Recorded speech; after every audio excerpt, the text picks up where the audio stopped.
Sebelum bila jadi tu dia ada sengguk-sengguk lah. Kak.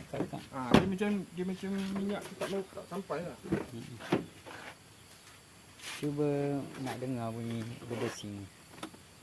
Ada tak set tu? Okey. Itu minyak, itu fuel pump lah.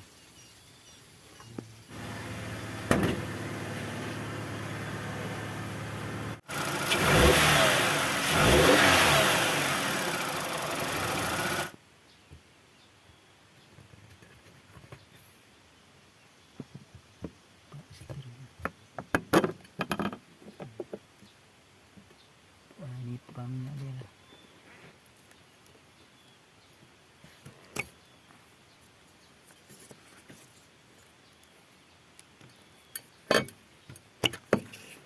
Ya, saya tengok dia cabut je bang.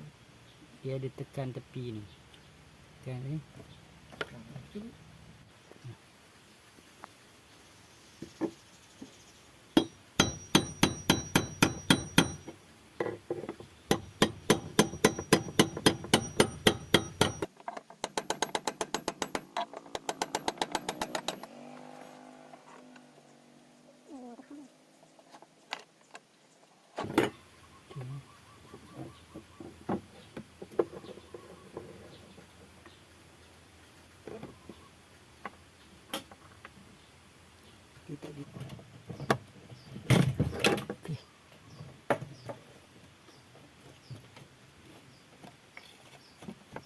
Okey dah. Okey dah. Ada minyak dalam dia. Minyak.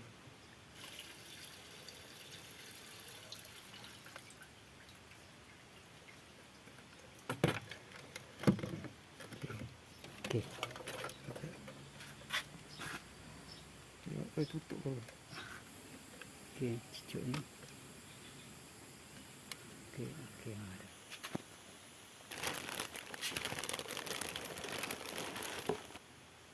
Baik dulu masuk satu.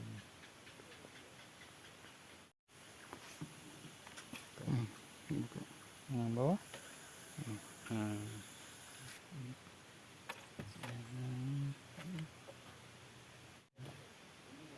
Dia masuk mana tu? Okey. Kita baru.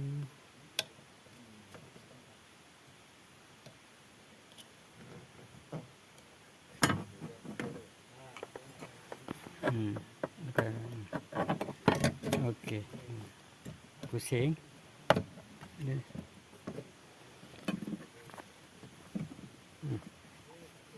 Satu tolak.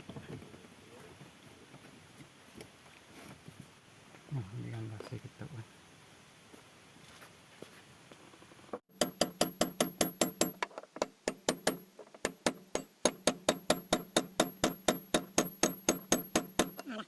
Okey. Saya ketuk sangat. Ini saya masuk eh.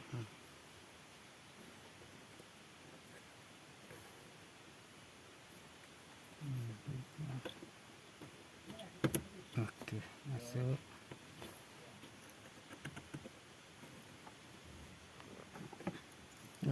Ya.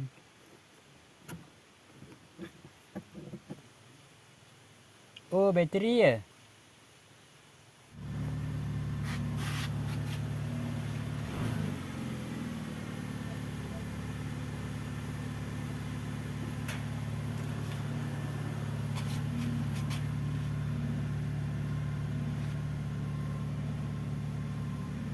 Nak bawa jalan lah. Bawa lah. Sebab kalau tak boleh juga ada penapis dekat bawah ni tau. Itu pun kena cuci juga. Itu tak payah beli, cuci ya, tembak angin. Pasang balik.